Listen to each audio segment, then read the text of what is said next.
Hallo, guten Tag. Mein Name ist Gabriel. Ich komme aus Indien.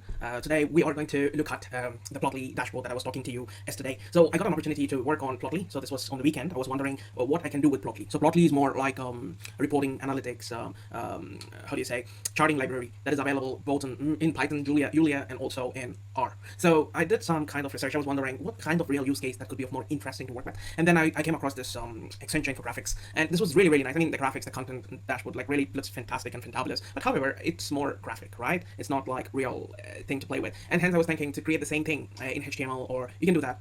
But of course, you have to bring in an API, and sometimes you have to even work on CSS, HTML, and a lot more. And then I was thinking, well, why can't I create a KPI dashboard with Plotly? Of course, I wasn't able to complete everything, but of course, I was able to deliver till this. It was not so hard. It's just a KPI reporting as usual, comparing between multiple quarters. And of course, in the near future, you can compare between multiple fiscal year. So this is going to give a dynamic experience for the customers or the stakeholders who's going to look at your dashboard instead of these graphics. So I mean to say this is well good and more informative. But however, this is meant only for some kind of demo purpose only, and nothing to do with the current transformation. Just to visualize and experience how Plotly as a product can really bring value. And within a short span of time, I was able to create this dashboard in 2 days with zero experience on Plotly Dash. So let's get started. I would say I'm going to choose my Q3 quarter.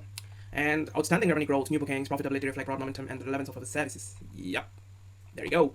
And it's just from the data. I mean, I extracted this data, prepared this data, and so also you can see the total revenue, European markets, North American markets, growth market. So basically, this is a consolidation of all these values, which is the $13.3 billion. And of course, then you can see communication technology, like $6.2 billion. It's quite a big sum. Okay, and then comes our EPS, and this is our, sorry about this. So this is operating, what is it called? Operating margin in percentage. And we have strong free cash flow of $2.2 billion, share repurchases of $835 million, and dividends paid 0.88 per share. Wow, that's cool. And dividends so far paid. Oh, again, this is again the title. My bad. I mean, yep. Okay, so this is quarterly cash dividend declared. This is quarterly share, quarterly cash dividend declared. Of course, I will fix it later, but this is it. But what's so special? Apart from looking at the user experience, I'm looking at more like comparison. And so I'm comparing Q3 with Q1. And I can see that $1.5 billion, like, we are going up like $1.5 billion between Q3 and Q1, and European markets are doing good, like 0.5 billion, and North American market 0.7 billion, the growth market 0.3 billion dollars. And yes, looks good. So this is how you can really look at the comparisons, like how we are really doing good. Comparing Q3 and Q1, the share repurchases went up by $66 million, and of course, not a big difference. And then strong free cash flow, we are up by 0.7 billion dollars, and that's also a very, very good information. And yeah, so looks good. Nice. Also, we went up like by 13.68%. So comparing operating margin, yep. Cool. I hope you liked it. And I was also planning to bring in a forecast chart. This is more like I used Facebook Profit, and this was again a part of learning experience to forecast the Accenture stock rates. And I mean, this is not how the market is going to be. I mean, like we are growing, but no comments because market is unpredictable. And of course, my intention here is to just visualize the data. So in this case, I used Facebook Profit and tried to visualize the chart in Plotly. You can see how interactive Plotly can be. It's interesting, right? Yep. And also, I would like to see only this, and then you're here. Okay, here is something interesting. $143.69. Interesting. Great. This is opening and closing. Yep. And this is the volume.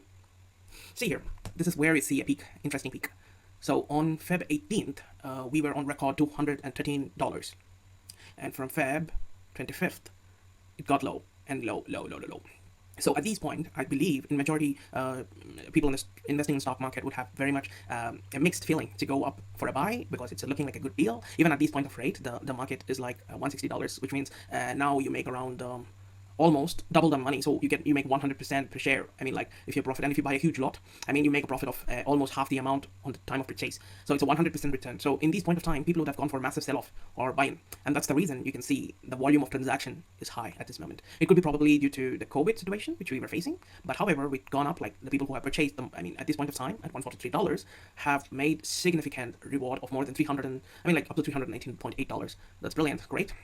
And this is how my Facebook Profit is giving a forecast. It gives me that, of course, you can go up to like $345 in like by next month. I mean, till now, I mean, 2021, 9.